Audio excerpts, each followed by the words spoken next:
Dek Sisi, kamu tahu nggak? Kapan hari itu ya Nek Asi tuh pernah kesini loh.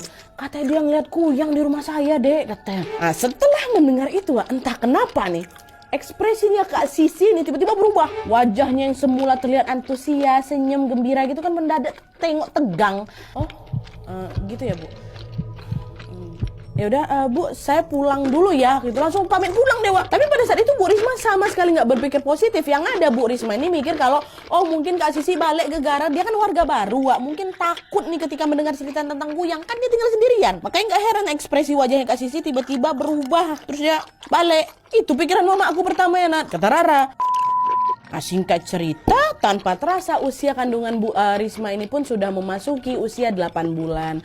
Semuanya di sini berjalan dengan baik-baik saja lagi, Wak, tanpa adanya keanehan apapun. Sampailah pada suatu hari ya kan, Rara sama keluarganya ini dikejutkan dengan suara diar sekali disambut dengan suara keributan dari luar rumah mereka. Dan ternyata suara itu berasal dari sekumpulan orang-orang, sekumpulan warga yang sedang berkerumun di bawah rumah aku, Nadia. Rumah Rara ini kan rumah panggung kan, jadi kan ada kolongnya tuh. Nah, disitulah di kolong itulah para warga ini berkumpul seolah-olah sedang mengelilingi sesuatu nih. Pak Doris, bapaknya Rara yang terkejut dengan keramaian itu pun langsung nanya, Bapak-bapak, ini ada apa ini? Kok rame-rame kalian kesini, ada apa? Itu Pak, katanya ada kuyang Pak. Kuyangnya ketangkap di bawah nih, kata salah satu warga. Dia merinding aku.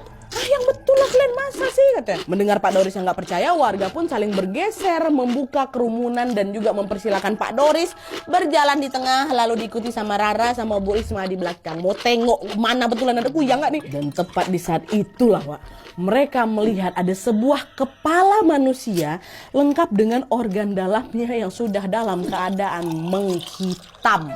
Berkolong. Melihat pemandangan mengerikan itu, Bu Risma mendadak lemas, mau hampir pingsan Dewa di tengah kerumunan. Macam mana enggak itu yang ditengok Nek Asi yang pada saat itu juga ada di lokasi langsung gandeng tangannya Bu Risma. Dia bilang, udah Bu, ayo kita masuk ke rumah. Enggak baik ibu hamil melihat makhluk mengerikan seperti ini. Bantu saya naikin Bu Risma ke atas.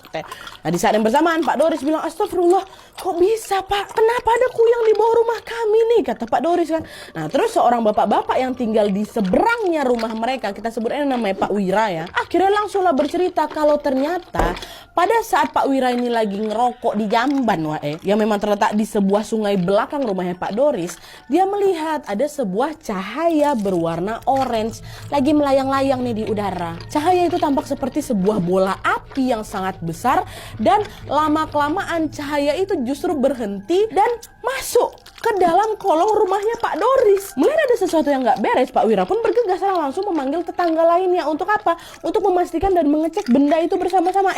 Bapak-bapak, ayo Pak.